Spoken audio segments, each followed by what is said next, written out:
Assalamualaikum warahmatullahi wabarakatuh. Selamat pagi semuanya. Apa kabarnya hari ini? Sehat semua ya? Baiklah anak-anak, sebelum kita memulai materi pembelajaran kita pada pagi hari ini, alangkah baiknya ketua kelas memimpin doa pembukaan terlebih dahulu. Silakan ketua kelas.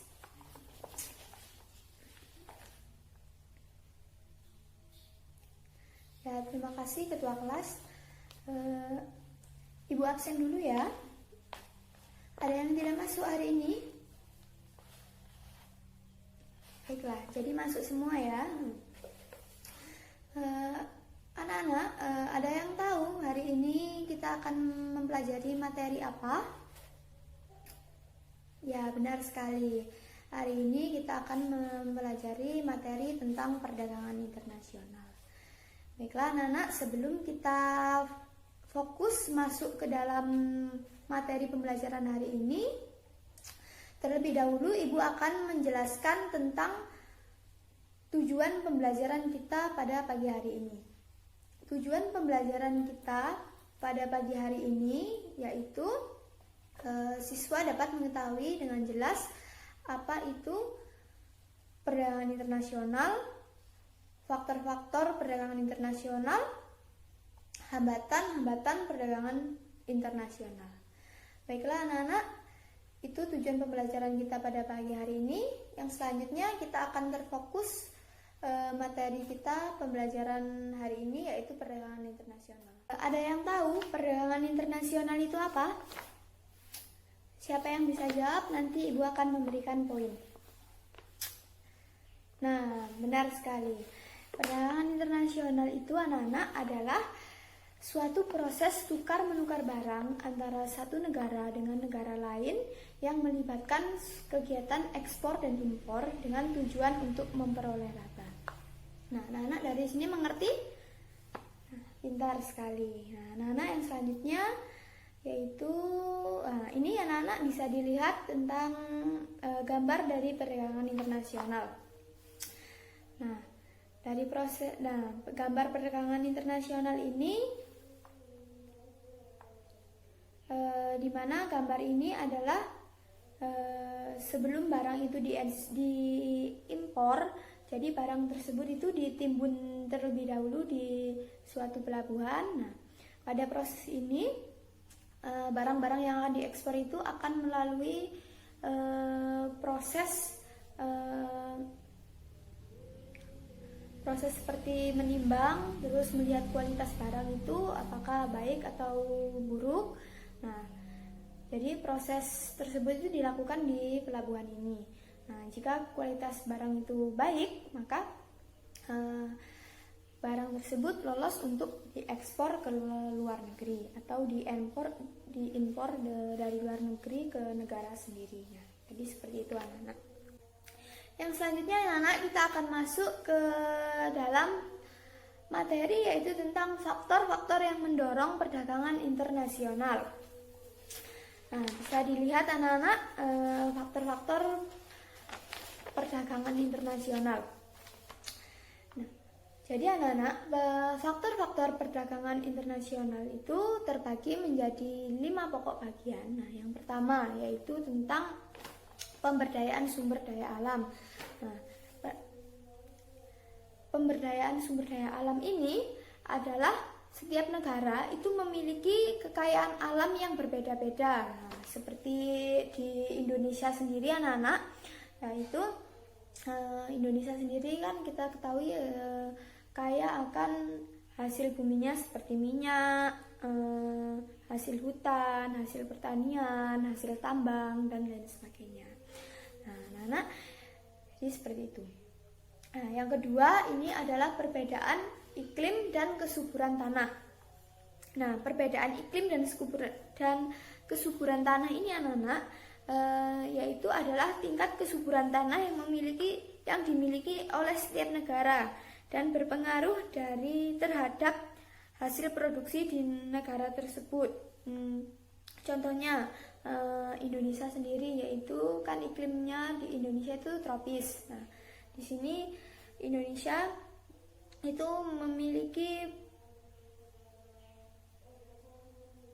banyak sekali hasil bumi seperti rempah-rempah, itu kan banyak yang ada di Indonesia.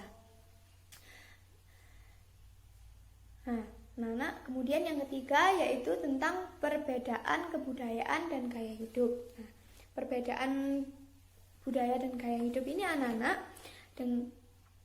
adalah di mana hasil produksinya itu lebih banyak, dimana seperti Jepang itu contohnya. Jepang itu sangat terkenal sekali dengan baju kimononya itu ya. Kemudian kalau Indonesia itu terkenal dengan baju batiknya. Nah, seperti itu anak-anak.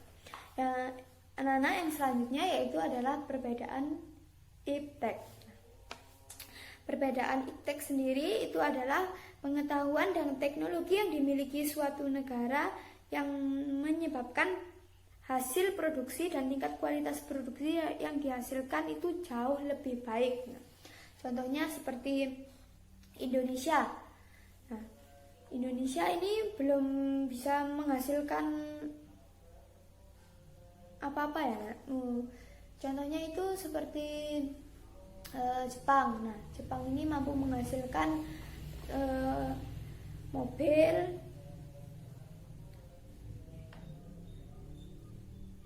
kemudian Korea ini relatif juga sama menghasilkan mobil. Terus Amerika ini menghasilkan pesawat terbang. Nah, contohnya itu anak-anak. Nah, yang selanjutnya yaitu tentang perbedaan sumber daya manusia. Nah, anak-anak, jadi kualitas masyarakat di suatu negara itu sangat menentukan dari produk yang dihasilkannya. Jadi kalau pendidikannya tinggi, maka hasil suatu sumber daya yang ada di Indonesia itu juga akan lebih baik karena pengolahannya sendiri itu jauh lebih baik. Kemudian kalau pendidikannya juga kurang, mungkin Indonesia juga hasil suatu produksinya juga akan lebih buruk. Nah, jadi seperti itu. Dari sini ada yang dipahami anak-anak? Ya, bagus, pintar. Nah, anak-anak yang selanjutnya kita akan mempelajari tentang hambatan-hambatan perdagangan internasional. Nah, anak-anak, hambatan-hambatan perdagangan internasional ini yang terbagi menjadi 7 pokok bagian. Yang pertama ya anak-anak, yaitu tentang perbedaan antara mata uang dan antara negara pengekspor dan impor. Kemudian yang kedua yaitu adanya kebijakan impor yang dilakukan suatu negara. Kemudian yang ketiga yaitu perbedaan bahasa antara negara pengekspor dan pengimpor. Dan yang keempat yaitu adanya pengenaan bea masuk yang tinggi. Yang kelima yaitu adanya perbedaan ketentuan dan peraturan. Yang keenam yaitu proses dan prosedur ekspor. Kemudian yang ketujuh yaitu adanya perang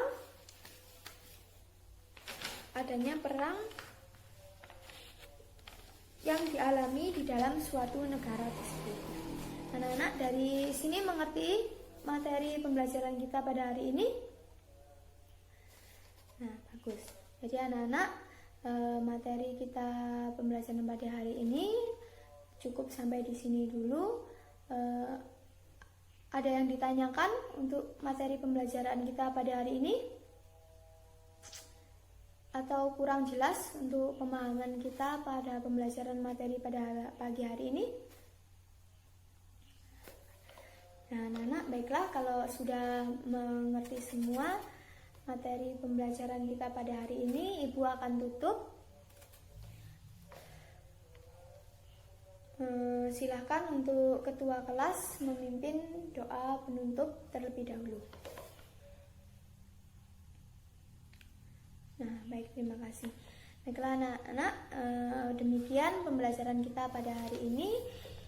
Ibu ucapkan wassalamualaikum warahmatullahi wabarakatuh dan selamat pagi untuk kita semua.